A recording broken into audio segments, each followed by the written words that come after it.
ಇವತ್ತಿನ ಕ್ಲಾಸಲ್ಲಿ ನಾವು French note flower with zardozi work ಕಲಿಯುವ ಜರ್ದೋಸಿ ಲೀಫ್ ಡಿಸೈನು. ಸೊ ಅದಕ್ಕಾಗಿ ನಾವು ಫಸ್ಟಿಗೆ ಬೋಟ್ ನೆಕ್ ಮೆಷರ್ ಹಾಕ್ಕೊಳ್ತೇನೆ ನಾನು. ಆದಮೇಲೆ ನಾನು ಕೆಳಗಡೆ 3 ಫ್ಲವರ್ ಪ್ಲಸ್ 6 ಲೀಫು, ಮೇಲ್ಗಡೆ 1 ಫ್ಲವರ್ ದೊಡ್ಡದು ಮತ್ತು 2 ಲೀಫ್ ಮಾಡ್ತೇನೆ. ಲೀಫ್ ನಾವು ಜರ್ದೋಸಿಯಲ್ಲಿ ಮಾಡಬೇಕು, ಮತ್ತು ಲೀಫ್ ಜರ್ದೋಸಿಯಲ್ಲಿ ಫ್ಲವರ್ ನಾವು ಫ್ರೆಂಚ್ ನಾಟ್ ಫ್ಲವರ್ ಮಾಡಬೇಕು.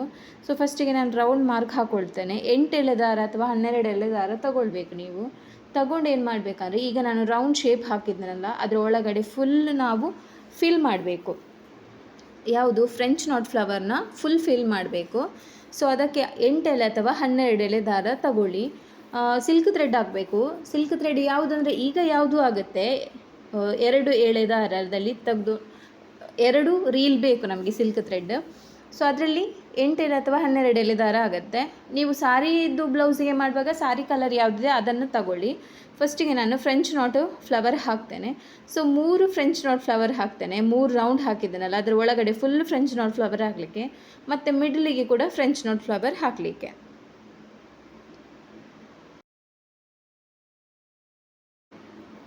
ಈಗ ಫ್ರೆಂಚ್ ನಾಟ್ ಫ್ಲವರ್ ಫಿಲ್ ಮಾಡುವ. ನೀವು ಯಾವ ಕಲರ್ ಬೇಕಾದರೂ ಥ್ರೆಡ್ ತಗೊಳ್ಬೋದು. ನಿಮ್ಮ ಸಾರಿಗೆ ಮ್ಯಾಚ್ ಆಗೋ ಕಲರ್ ಆದರೆ ಸಾರಿಗೆ ಮ್ಯಾಚ್ ಆಗೋ ಕಲರ್ ತಗೊಳ್ಳಿ, ಬ್ಲೌಸ್ ಪೀಸಿಗೆ ಮಾಡೋದಾದರೆ.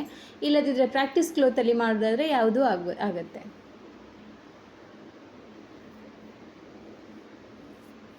ಸೊ ನಾನೀಗ 3 ಫ್ಲವರ್ ಫಿಲ್ ಮಾಡ್ತೇನೆ. ಒಂದು ಸುತ್ತಿದ್ರೆ ಸಾಕಂದರೆ ನೀವು ಸ್ವಲ್ಪ 8 ಎಳೆ ದಾರ ಎಲ್ಲ ಹಾಕಿದರೆ 2 ಸುತ್ತಿ ಫ್ರೆಂಚ್ ನಾಟ್ ಹಾಕುವಾಗ ನೀಡಲ್ಗೆ ನೀವು 12 ಎಳೆ 16 ಎಳೆ ತಗೊಳ್ಳೋದಾದರೆ 1 ಸುತ್ತು ಸಾಕಾಗುತ್ತೆ. ಯಾಕಂದರೆ ತುಂಬ ದಪ್ಪ ಆಗುತ್ತಲ್ಲ ಥ್ರೆಡ್, ಹಾಗಾಗಿ 1 ಸುತ್ತು ಸಾಕಾಗುತ್ತೆ.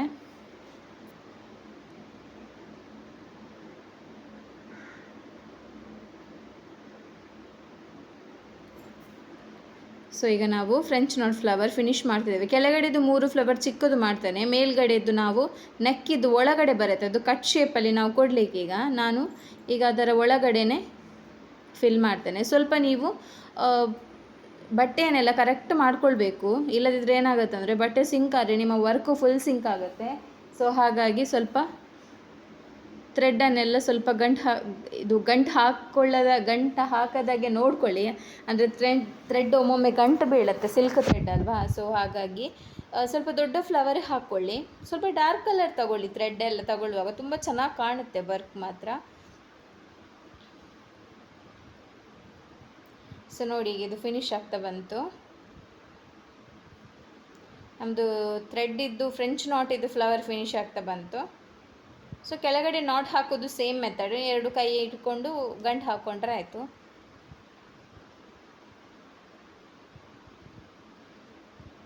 ನೋಡಿ, ನಾನೀಗ ಫ್ರೆಂಚ್ ನಾಟ್ ಫ್ಲವರ್ ಫಿನಿಶ್ ಆಯಿತು.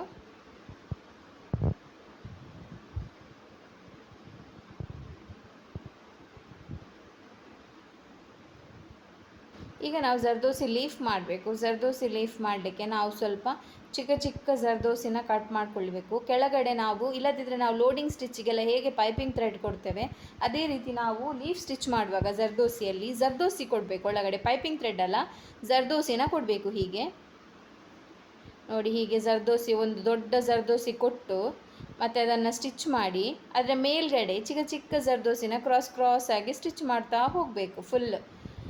ನೋಡಿ, ಈಗ ನಾನು ದೊಡ್ಡ ಜರ್ದೋಸಿ ಕೊಟ್ಟೆ ಲೀಫಿಗೆ ಫಸ್ಟಿಗೆ, ಅದರ ಮೇಲ್ಗಡೆ ಚಿಕ್ಕ ಚಿಕ್ಕ ಜರ್ದೋಸಿನ ಒಂದೊಂದೇ ತಗೊಂಡು ಸ್ಟಿಚ್ ಮಾಡಬೇಕು. ನೋಡಿ, ಚಿಕ್ಕ ಜರ್ದೋಸಿ, ದೊಡ್ಡ ಜರ್ದೋಸಿ ಮಿಡಲಿಗೆ ಹಾಕಬೇಕು ಪೈಪಿಂಗ್ ಥ್ರೆಡ್ನ ಬದಲಿಗೆ. ಆದಮೇಲೆ ನಾವು ಹೇಗೆ ಲೋಡಿಂಗ್ ಸ್ಟಿಚ್ಚಲ್ಲೆಲ್ಲ ಪೈಪಿಂಗ್ ಥ್ರೆಡ್ ಹಾಕಿ ಅದರ ಮೇಲೆ ಬೀಡ್ ವರ್ಕ್ ಕ್ರಾಸ್ ಕೊಡ್ತೇವೆ, ಅದೇ ರೀತಿ ಜರ್ದೋಸಿ ಲೀಫಲ್ಲಿ ಫಸ್ಟಿಗೆ ನಾವು ಜರ್ದೋಸಿನ ಸ್ಟಿಚ್ ಮಾಡಬೇಕು, ದೊಡ್ಡ ಜರ್ದೋಸಿನ. ಮತ್ತು ಅದರ ಮೇಲೆ ಕ್ರಾಸ್ ಆಗಿ ಸ್ವಲ್ಪ ಕ್ರಾಸ್ ಆಗಿ ಹೀಗೆ ಚಿಕ್ಕ ಚಿಕ್ಕ ಜರ್ದೋಸಿನ ನಾವು ಸ್ಟಿಚ್ ಮಾಡ್ತಾ ಹೋಗಬೇಕು ಕಂಟಿನ್ಯೂಸ್ ಆಗಿ. ನೋಡಿ, ಹೀಗೆ ಒಂದು ಜರ್ದೋಸಿ ಆದಮೇಲೆ ಅಲ್ಲಿಂದ ಚೈನ್ ತಗೊಂಡು ಕೆಳಗಡೆ ಥ್ರೆಡ್ ತರಬೇಕು. ಕೆಳಗಡೆ ಥ್ರೆಡ್ ತಂದು ಅದಕ್ಕೆ ನೀವು ಜರ್ದೋಸಿನ ಹಾಕಬೇಕು. ನೋಡಿ, ಹೀಗೆ ಜರ್ದೋಸಿನ ಹಾಕಬೇಕು.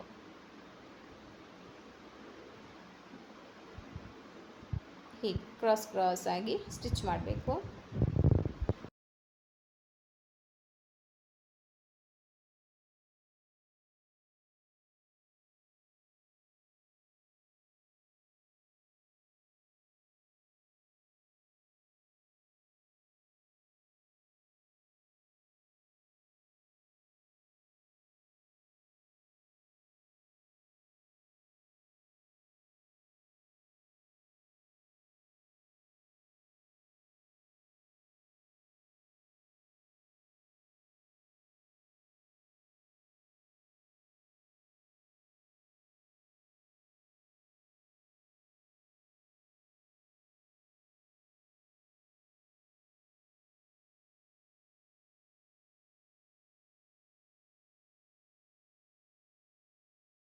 ನೋಡಿ ಹೀಗೆ ನಾನೀಗ ಕ್ರಾಸಾಗಿ ಸ್ಟಿಚ್ ಮಾಡಿದ್ದೇನಲ್ಲ.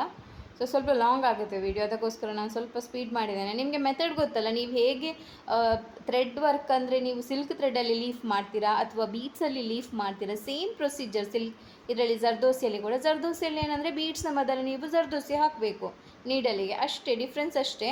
ನಿಮಗೆ ಲೀಫ್ ಶೇಪ್ ಆಗುತ್ತೆ ಆಗ. ಸೇಮ್ ಮೆಥಡ್, ಕ್ರಾಸಾಗಿ ಸ್ಟಿಚ್ ಮಾಡೋದಾಗಲಿ, ಕೆಳಗಡೆ ಥ್ರೆಡ್ ತೆಗೆಯೋದಾಗಲಿ, ಮೇಲ್ಗಡೆಯಿಂದ ಚಿಕ್ಕ ಚೈನ್ ತಗೊಂಡು ಅದಕ್ಕೆ ನಾವು ಮೆಟೀರಿಯಲ್ ಹಾಕಿ ಸ್ಟಿಚ್ ಮಾಡೋದಾಗಲಿ, ಮೆಥಡ್ ಎಲ್ಲ ಸೇಮ್ ಬರುತ್ತೆ. ಬಟ್ ಡಿಫ್ರೆನ್ಸ್ ಏನು ಅಂದರೆ ಬೀಡ್ಸ್ನ ಬದಲು ಇಲ್ಲಿ ಜರ್ದೋಸಿ ತಗೊಂಡಿದ್ದೇವೆ, ಜರ್ದೋಸಿ ಲೀಫ್. ಇದಕ್ಕೆ ನಾವು ಜರ್ದೋಸಿ ಯೂಸ್ ಮಾಡೋದು, ಯಾಕಂದರೆ ಈಗದು ಟ್ರೆಂಡ್ ಡಿಸೈನ್ ಯಾವುದಂದರೆ ಥ್ರೆಡ್ ಪ್ಲಸ್ ಜರ್ದೋಸಿ. ಬೀಡ್ಸ್ ಎಲ್ಲ ಅಷ್ಟು ಈಗ ಯೂಸ್ ಮಾಡಲ್ಲ, ಬಟ್ ಜಾಸ್ತಿ ಅಂದರೆ ನಿಮಗೆ ಜರ್ದೋಸಿ ವರ್ಕ್, ಥ್ರೆಡ್ ವರ್ಕ್ ಎಲ್ಲ ಬರುತ್ತೆ. ಈ ಟೈಪ್ ವರ್ಕ್ ಗೊತ್ತಿದ್ದರೆ ಒಳ್ಳೆಯದು ನಿಮಗೆ ಇದರಲ್ಲೇ ಕಸ್ಟಮೈಸ್ ಮಾಡಲಿಕ್ಕೆ ಆಗೋದಾದರೆ ಮಾಡ್ಬೋದು. ಈಗ ನಾನು ಕೊಟ್ಟಿರುವ ಡಿಸೈನಲ್ಲಿ ಸ್ವಲ್ಪ ಸೇರಿಸಿ ಏನಾದರೂ ಡಿಸೈನ್ ಮಾಡೋದಾದರೂ ಹಾಗೂ ಮಾಡ್ಬೋದು, ಪ್ರಾಬ್ಲಮ್ ಇಲ್ಲ, ಒಳ್ಳೆ ಕಾಣುತ್ತೆ ಡಿಸೈನ್ಸ್ ಎಲ್ಲ. ಈಗ ನೋಡಿ, ಈಗಿದು ಲೀಫ್ ಸ್ಟಿಚ್ ಫಿಲ್ ಆಯ್ತು. ಈಗ ಮೇಲ್ಗಡೆ ಲೀಫ್ ಇದೆ, ಅದಕ್ಕೆ ಕೂಡ ನಾವು ಫಿಲ್ ಮಾಡುವ ಸೇಮ್ ಮೆಥಡ್. ಹೀಗೆ ವಿ ಶೇಪಲ್ಲಿ ನಾನು ದೊಡ್ಡ ಜರ್ದೋಸಿನ ಫಸ್ಟಿಗೆ ಹಾಕ್ಕೊಳ್ತೇನೆ, ಮತ್ತು ಅದರ ಮೇಲೆಗೆ ಸ್ವಲ್ಪ ಕ್ರಾಸಲ್ಲಿ ಚಿಕ್ಕ ಚಿಕ್ಕ ಜರ್ದೋಸಿನ ಹಾಕ್ಕೊಳ್ಬೇಕು.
ಈಗ ಜರ್ದೋಸಿ ಎಲ್ಲ ಕಂಪ್ಲೀಟ್ ಆಯ್ತಲ್ಲ, ಈಗೇನು ಮಾಡಬೇಕಂದ್ರೆ ನಾವು ನೆಕ್ ಲೈನಿಗೆ ಫಸ್ಟಿಗೆ ನಾವು ಇದಂದರೆ ಸ್ಟ್ರೈಟ್ ನೆಕ್ ಅಲ್ಲ, ಇದು ಸ್ವಲ್ಪ ಕಟ್ ಶೇಪ್. ಸೊ ಫಸ್ಟಿಗೆ ನಾವೇನು ಮಾಡಬೇಕಂದ್ರೆ ಚೈನ್ ಸ್ಟಿಚ್ ಹಾಕ್ಕೊಳ್ವಾ, 2 ಲೈನ್ ಚೈನ್ ಸ್ಟಿಚ್ ಹಾಕ್ಕೊಳ್ಬೇಕು ನೀವು. ಈಗ ನಾನು ಚೈನ್ ಸ್ಟಿಚ್ ಹಾಕ್ಕೊಳ್ತೇನೆ.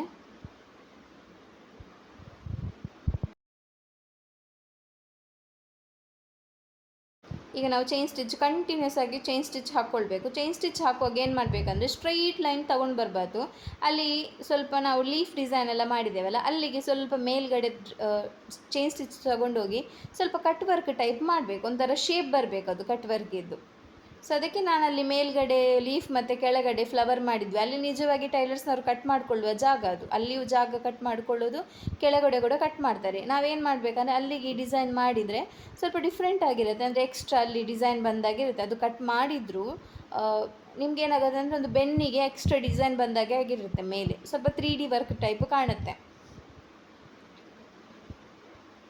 ಓಕೆ, ಈಗ ನೋಡಿ, ಈಗ ಫಸ್ಟ್ ಚೈನ್ ಸ್ಟಿಚ್ ಆಯ್ತಲ್ಲ, ಈಗ ನಾನು ಕೆಳಗಡೆ ಕೂಡ ಚೈನ್ ಸ್ಟಿಚ್ ಹಾಕ್ತೇನೆ. ಕೆಳಗಡೆ ಚೈನ್ ಸ್ಟಿಚ್ ಫಸ್ಟಿಗೆ ನಾವು ಫ್ಲವರಿಗೆ ಚೈನ್ ಸ್ಟಿಚ್ ಹಾಕಬೇಕು, ಯಾಕಂದರೆ ಅಲ್ಲಿ ಫ್ಲವರ್ ಕೂಡ ಕಟ್ ಮಾಡಲಿಕ್ಕಿಲ್ಲ. ಕೆಳಗಡೆದು ನೀವು ಪೀಸ್ ಕಟ್ ಮಾಡಿದರೆ ಟೈಲರ್ಸ್ನವರು ಅಲ್ಲಿ ಪೀಸ್ ಎಲ್ಲ ಕಟ್ ಮಾಡಿದರೆ ಅದು ಫ್ಲವರ್ ನಿಮ್ಮ ಬೆನ್ನಿಗೆ ಒಂದು ಎಕ್ಸ್ಟ್ರಾ ಏನೋ ಪೀಸ್ ಇಟ್ಟಾಗೆ ಕಾಣುತ್ತೆ. ಈಗ ಮೊದಲೆಲ್ಲ ನಿಮಗೆ ಇದು ಏನು ಪಿನ್ನಲ್ಲಿ ಸ್ವಲ್ಪ ಡಿಸೈನ್ ಎಲ್ಲ ಬರ್ತಿತ್ತಲ್ಲ ಸಾರಿಗೆ, ನಾವು ಹಾಕ್ಕೊಳ್ತಿದ್ವಿ ಇಲ್ಲಿ ಸೈಡಿಗೆ ಸಾರಿಗೆ, ಹಾಗೆಯೇ ಇದು ಅದರಲ್ಲಿ ಆರಿ ವರ್ಕಲ್ಲಿ ಒಂಥರ ಡಿಸೈನ್ ಟೈಪ್, ಅಂದರೆ ಒಂದು ಬ್ರೂಚಸ್ ಟೈಪು, ಒಂದು ನಿಮ್ಮ ಬೆನ್ನಿಗೆ ಗಿಟ್ಟಾಗೆ ಇರುತ್ತೆ ಅದು ಡಿಸೈನ್. ಕಟ್ಟಿಂಗ್ ಎಲ್ಲ ಆದಮೇಲೆ ಟೈಲರ್ಸ್ ಹತ್ರ ಇದೆಲ್ಲ ನ್ಯೂ ಮಾಡೆಲ್. ಇದಕ್ಕೆ ನಿಮಗೆ ಬೇಕಾದ್ರೆ ಬೇರೆ ಡಿಸೈನ್ ಬೇಕಾದ್ರೂ ಬೇರೆ ಡಿಸೈನು ಆ್ಯಡ್ ಮಾಡ್ಕೊಳ್ಬೋದು. ನಾನು ಇಷ್ಟೇ ಡಿಸೈನ್ ಮಾಡೋದು, ನಿಮಗೆ ಸೈಡಿಗೆ ಬೇಕಾದ್ರೆ ಬೇರೆ ಡಿಸೈನ್ ಬೇಕಾದ್ರೆ ನಿಮ್ಮ ಚಾಯ್ಸ್. ಸ್ಟೋನ್ಸ್ ಬೇಕಾದರೆ ಸ್ಟೋನ್ಸ್ ಹಾಕಿ, ಅಥವಾ ಬೇರೆ ಯಾವುದಾದ್ರೂ ಬೀಡ್ ವರ್ಕ್ ಆದರೆ ಬೀಡ್ ವರ್ಕ್, ಫ್ರೆಂಚ್ ನಾಟ್ ಕೊಟ್ಟು ಅದರ ಔಟರ್ ಲೈನಿಗೆ ಚೈನ್ ಸ್ಟಿಚ್ ಕೊಡೋದಾದರೂ ಹಾಗೂ ಕೊಡ್ಬೋದು, ಪ್ರಾಬ್ಲಮ್ ಇಲ್ಲ. ಈಗ ನಾನು ಚೈನ್ ಸ್ಟಿಚ್ ಹಾಕ್ಕೊಳ್ತಾ ಇದ್ದೇನೆ. ಚೈನ್ ಸ್ಟಿಚ್ ಅಂದರೆ ನಾವು ಫುಲ್ ಡಿಸೈನಿಗೆ ಚೈನ್ ಸ್ಟಿಚ್ ಹಾಕ್ತೇವೆ. ಈಗ ಕೆಳಗಡೆ ಸಿಲ್ಕ್ ಇದರಲ್ಲಿ ಫ್ರೆಂಚ್ ನಾಟ್ ಮತ್ತು ಇದು ಝರಿ ಥ್ರೆಡ್ಡಲ್ಲಿ ವರ್ಕ್ ಕೊಟ್ಟಿದ್ದೇವಲ್ಲ, ಅಲ್ಲಿಗೂ ಚೈನ್ ಸ್ಟಿಚ್ ಹಾಕ್ಕೊಳ್ತೇನೆ ನಾನು. ಪ್ಲಸ್ ಮೇಲೆ ಕೂಡ ಚೈನ್ ಸ್ಟಿಚ್ ಹಾಕ್ಕೊಂಡಿದ್ದೇನೆ ಆಲ್ರೆಡಿ. ಈಗ ಆ ಡಿಸೈನಿಗೆ ಕೂಡ ಚೈನ್ ಸ್ಟಿಚ್ ಕೊಡುವ. ಈಗ ನಾನು ಚೈನ್ ಸ್ಟಿಚ್ ಕೊಡ್ತೇನೆ. ಸೊ ಡಿಸೈನ್ಸಿಗೆಲ್ಲ ಚೈನ್ ಸ್ಟಿಚ್ ಕೊಡಬೇಕು. ನೀವು ಥ್ರೆಡ್ ವರ್ಕ್ ಮಾಡಿದರೆ, ಜರ್ದೋಸಿ ವರ್ಕ್ ಎಲ್ಲ ಮಾಡಿದರೆ ಬೀಡ್ ವರ್ಕಿಗೆ ಅಷ್ಟು ಚೈನ್ ಸ್ಟಿಚ್ ಬೇಕು ಅಂತಿಲ್ಲ. ಬಟ್ ನೀವು ಜರ್ದೋಸಿ ಮತ್ತು ಥ್ರೆಡ್ ವರ್ಕ್ ಮಾಡಿದರೆ ಅದಕ್ಕೆ ನೀವು ಚೈನ್ ಸ್ಟಿಚ್ ಕೊಡಲೇಬೇಕು, ಇಲ್ಲದಿದ್ದರೆ ಅದು ಫಿನಿಶಿಂಗ್ ನೀಟ್ ಕಾಣೋದಿಲ್ಲ. ನೋಡಿ, ಫಸ್ಟ್ ಚೈನ್ ಸ್ಟಿಚ್ ಕೊಡುವ. ಈಗ ಏನು ಮಾಡಬೇಕಂದ್ರೆ, ಈಗ ಸ್ವಲ್ಪ ನಾನು ಆ್ಯಂಟಿಕ್ ಸ್ಟೋನ್ ತಗೊಳ್ತೇನೆ. ಆ್ಯಂಟಿಕ್ ಸ್ಟೋನ್ ತಗೊಂಡು ನಾವು, ನನ್ನ ಹತ್ರ ಈಗ ರೆಡ್ ಕಲರ್ ಆ್ಯಂಟಿಕ್ ಸ್ಟೋನ್ ಅಂದರೆ ಕ್ಲಿಪ್ ಸ್ಟೋನ್ ಬರುತ್ತೆ. ಇಲ್ಲಿ ಮಿಡ್ಲಿಗೆ 3 ಸ್ಟೋನ್ನ ಸ್ಟಿಕ್ ಮಾಡ್ತೇನೆ ನಾನು. ಲೀಫ್ ಶೇಪ್ ಇದ್ದು ಕ್ಲಿಪ್ ಸ್ಟೋನ್ ಬರುತ್ತೆ. ನಾನು ಯಾವ ಕಲರ್ ಥ್ರೆಡ್ ತಗೊಂಡಿದ್ದೇನೆ ಅದೇ ಕಲರಲ್ಲಿ ಇದಿದೆ, ನಮ್ಮ ಹತ್ರ ಲೀಫ್ ಶೇಪ್ ಸ್ಟೋನ್ ಇದೆ, ಅದನ್ನು ತಗೊಂಡು ಸ್ಟಿಕ್ ಮಾಡ್ತೇನೆ. ಸೊ ನೋಡಿ, ಹೀಗೆ ಕೆಳಗಡೆ ಕೂಡ ಸೇಮ್ ಮೆಥಡಲ್ಲಿ ಸ್ಟಿಕ್ ಮಾಡಬೇಕು. ಕೆಳಗಡೆ ಕೂಡ 3 ಇದು ಮಾಡಿ ಸ್ಟಿಕ್ ಮಾಡಬೇಕು.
ಈಗ ಸ್ಟೋನ್ ಎಲ್ಲ ಸ್ಟಿಕ್ ಮಾಡಿ ಆಯ್ತಲ್ಲ. ಈಗ ಏನು ಮಾಡಬೇಕಂದ್ರೆ, ನೀವು ಬೇಕಾದರೆ ಇಲ್ಲಿಗೆ ಒಂದೊಂದು ಬೀಡ್, ಫ್ರೆಂಚ್ ನಾಟ್ ಯಾವುದು ಬೇಕಾದ್ರೂ ಹಾಕ್ಕೊಳ್ಬೋದು. ಹಾಕ್ಕೊಂಡು ಅದರ ಔಟರ್ ಲೈನಿಗೆ ಚೈನ್ ಸ್ಟಿಚ್ ಕೊಡಬೇಕು. ಹೀಗೆ ಬೀಡ್ ಅಥವಾ ಫ್ರೆಂಚ್ ನಾಟ್ ಒಂದೊಂದು ಸಿಂಗಲ್ ಹಾಕ್ಕೊಂಡು ಹೀಗೆ ಚೈನ್ ಸ್ಟಿಚ್ ಕೊಡಬೇಕು. ನೀವು ಕೊಡೋದಾದರೆ ಕೊಡಿ, ಇಲ್ಲದಿದ್ದರೆ ಇಷ್ಟು ಡಿಸೈನು ಸಾಕಾಗುತ್ತೆ. ಸ್ವಲ್ಪ ದಪ್ಪಕ್ಕೆ ನೀವು ಚೈನ್ ಸ್ಟಿಚ್ ಕೊಟ್ಟರೆ ಇಷ್ಟು ಡಿಸೈನು ಸಾಕಾಗುತ್ತೆ. ಸ್ವಲ್ಪ ಡಿಫ್ರೆಂಟ್ ಡಿಸೈನ್ ಇರುತ್ತೆ. ಬೇಕಾದರೆ ಫ್ರೆಂಚ್ ನಾಟ್ ಅಥವಾ 2mm ಬೀಡ್ ಹಾಕಿ ಈ ಟೈಪಲ್ಲಿ ನೀವು ಔಟರ್ ಲೈನು ಕೊಡ್ಬೋದು. ಇದು ಈಗದು ಲೇಟೆಸ್ಟ್ ಡಿಸೈನ್. ಇದಕ್ಕೆ ನೀವು ಆ್ಯಡ್ ಮಾಡ್ಕೊಳ್ಳೋದಾದರೆ ಆ್ಯಡ್ ಮಾಡ್ಕೊಳ್ಬೋದು ಡಿಸೈನ್, ಅಥವಾ ಇಷ್ಟೇ ಸಾಕು ಅಂದರೆ ಇಷ್ಟೇ ಸಾಕಾಗುತ್ತೆ ಡಿಸೈನ್. ಸಿಂಪಲ್ಲಾಗಿ ಇಷ್ಟೇ ಸಾಕಾಗುತ್ತೆ ಡಿಸೈನ್.